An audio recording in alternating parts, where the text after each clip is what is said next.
今回バーチャル空間に復元された艦は G8 と呼ばれる戦前の航空母艦設計案の一つで、双竜舷案という名称でも知られています。 G8 双竜舷案は双竜と同様に高い速力を発揮させるためにシャープな船体を持っていますが、特徴的なのは飛行甲板の下に 15.53 地方連装1機、15.53地3連装1機を搭載し、軽巡洋艦程度の砲撃力を維持しているという点です。また航空母艦としても艦載機70機の搭載を計画していました。しかし友鶴事件など復元性の問題が指摘されると、この計画は修正され、次なる計画番号である G9、 後の航空母艦双竜の建造へとつながっていったのです。なお双竜舷案 G8 は実際に風洞実験の模型が製作されており、今回の再現 CG はこの模型をベースにデザインを一部修正していきながら建造していきました。今回の動画では航空母艦双竜とも比較していきながら、幻の計画案 G8 双竜舷案の全容を紹介いたします。双竜舷案は飛行甲板含めた全長は小角に匹敵する大きさですが、水船長は小角よりも小さく、排水量でも双竜や小角よりもかなり小さいのが特徴で、その船体を横から見ていくと、艦首方向、艦尾方向ともに船体から飛行甲板が張り出しているのが分かります。実際に製作された風洞実験用の模型でも、この特徴的な飛行甲板の様子を見て取れます。このような無理やりとも言える設計となった大きな理由は、多数の爆撃機の同時発艦に備えて滑走距離を確保するためと推測されています。双竜舷案 G8 が計画された時期は急降下爆撃機が実用化しつつあり、敵空母を攻撃して航空機運用能力を奪うことが期待されていたのです。また小さな船体に長大な飛行甲板を設置するために設計も考慮されており、上空から飛行甲板を伺うと G8 の飛行甲板全部は中部や後部に比べるとかなり絞られているビール瓶のような形状となっています。これは滑走部分を最小限の幅とすることで軽量化を図り、艦首を超える波を受けても飛行甲板の損傷を防ぐためのものでした。しかし同じような設計となった小角型では、この甲板の形状の評判はあまり良くなかったようです。艦尾方向に大きく張り出した飛行甲板はアーチ状の独特なトラス材によって支えられています。これは風洞実験用の模型でも確認できますが、もしこのまま建造されれば友情を超える違法建築が誕生した可能性がありますね。次に環境設備を見ていきますが、 G8 の環境は双竜よりも非常に大きく、風洞実験模型を見るといくつかの階層に分かれ、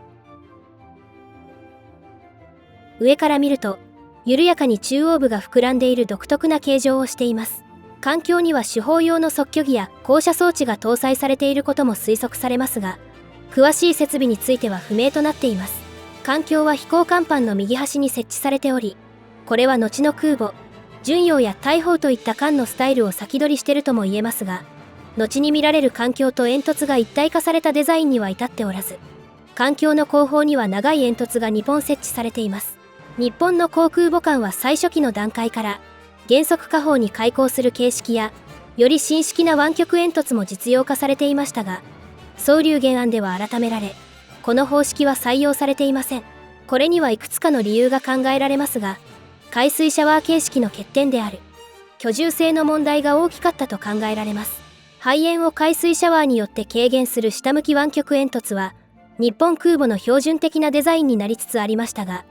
海水シャワーが降り注ぐ煙突後方の居住性は劣悪であり、居住性の改善が求められていました。また排煙自体も煙突の高さを高くすることにより、ある程度艦載機への影響を軽減できると考えられたため、双竜舷案では巡洋艦のような煙突のスタイルが採用されることになりました。このデザインは当時の加賀の改装案でも採用されていますが、いずれも実施には至らず、後の空母巡洋では環境と煙突が一体化されたものが採用され、これが日本空母の標準的なスタイルとなっていきました。また G8 の対空火器も強力であり、戦術した 15.5 センチ砲だけでなく広角砲を片舷4機搭載しています。これは小角型と同様の装備で、大型空母に匹敵するかなりの重武装でした。皆様おいっ双竜原案がもし建造されたらどうなっていたでしょうか。双竜原案ではかなり双竜型に近い航空機運用能力が得られるはずでしたが、飛行甲板下部の様子はものすごく不安定そうに見えてきます。しかも飛行甲板の中央の支柱は1本ですので、なおさら不安定な構造物って感じですよね。この手法は 15.53 地方が予定されていましたが、後ろの手法の方が射角が取れましたので、多分後ろ側が3連装法だと思います。よし、撃てー。よし、問題なく射撃できましたね。普通に考えれば、実際に南雲機動部隊の空母が敵艦隊と直接砲撃戦を交える機会はありませんでしたので、やはりこの手法は持て余してやがて撤去される運命にあったのかもしれません。ちなみに手法の行角は30度程度となっております。もしかしたら対空戦闘に使えて、ミッドウェー海戦でも活躍した可能性があるのかな。はい。次は双竜原案 G8 はなぜこのような変な形をしていた船になってしまったのでしょうか。その歴史に迫ってまいりましょう。実はさらに変な形をした建造計画も存在していました。 G8 がこのような航空巡洋艦的な設計でまとめられた大きな理由は、やはり軍縮条約にありました。ワシントン軍縮条約で日本の海軍に割り当てられた航空母艦の保有トン数は8万1000トンでしたが、赤城、加賀がすでに戦力化されていたため、残りの建造枠は2万7000トンとなりました。当初はこの枠を使った大型空母の建造を計画しましたが、1930年にロンドン軍縮条約が締結されると、巡洋艦以下の補助艦艇の制限も加えられただけでなく、それまでは空母の保有数の枠に入ることを免除されていた宝生や、建造中だった龍城も保有トン数に加えられてしまったため、残りの建造枠は1万2000トンと大幅に減少してしまいます。この残された1万2000トンの枠を使って計画されたのが G6 と呼ばれる空母建造計画でした。 G6 の復元 CG はざっくりとしたものですが、この計画案は G8 双竜原案よりもより巡洋艦に近く、艦の前方に 20.3 センチ砲を搭載する予定でした。まさに航空巡洋艦というべき異様ですが、後世から見れば実に変な形をした船でした。G6 がこのような航空巡洋艦として計画されたのにはいくつかの理由が考えられますが、最も大きな要因は巡洋艦の戦力不足だったと考えられています。当時、日本の巡洋艦保有トン数は高尾型巡洋艦4隻によって使い切っており、空母だけでなく巡洋艦の戦力も不足していました。また空母という艦種そのものも、肝心の航空機の性能はまだ不十分であり、しかも好天時や夜間時では航空機の運用そのものができないという欠点も抱えていました。このような情勢下から G6 は中戦でも野戦でも戦闘力を発揮することが求められ、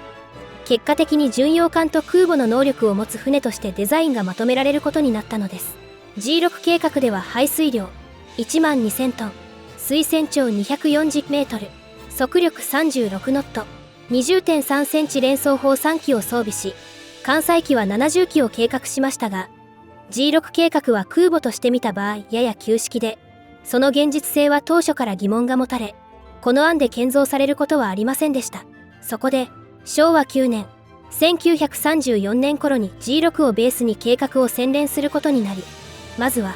ロンドン軍縮条約の規定に従い、竣工から16年が経過していた宝生を破棄することで得た建造枠を利用し、